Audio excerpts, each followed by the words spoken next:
అల్లూరు జిల్లా పాడేరులో వైఎస్ఆర్ పార్టీ మాజీ ఎమ్మెల్యే చెట్టి ఫల్గుణ పాత్రికేయుల సమావేశం నిర్వహించారు. ఈ సందర్భంగా ఆయన మాట్లాడుతూ సూపర్ 6 పథకాల పేరిట రాష్ట్ర ప్రజలను కూటమి ప్రభుత్వం మోసం చేసిందని, అసమర్థ పాలనతో ప్రజలను నిలువున ముంచేసిందని ఆరోపించారు. ఉన్నత పదవిలో ఉన్న అయ్యన్న పాత్రుడుకు గిరిజన ప్రాంతంలో హక్కులపై మాట్లాడే నైతిక అర్హత లేదంటూ విమర్శించారు. సూపర్ 6 పథకాలు అమలులో కూటమి ప్రభుత్వం పూర్తిగా విఫలమైందని, రానున్న రోజుల్లో ప్రజలే బుద్ధి చెప్తారని అన్నారు.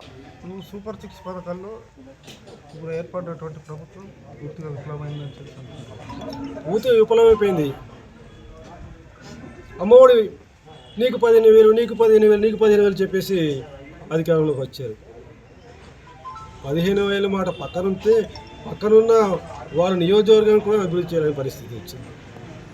అలాగే అన్నీ ఫ్రీ బస్సు అన్నాడు, గ్యాస్ ఫ్రీ అన్నారు, రైతు భరోసా అన్నారు. ఏది మరి ఎక్కడ ఇచ్చారు పథకాలు చెప్పండి. మభ్యపెట్టి చంద్రబాబు నాయుడు గారికి మభ్యపెట్టడం అనేది ఆయన మెరుగుతో పెట్టిన విద్య.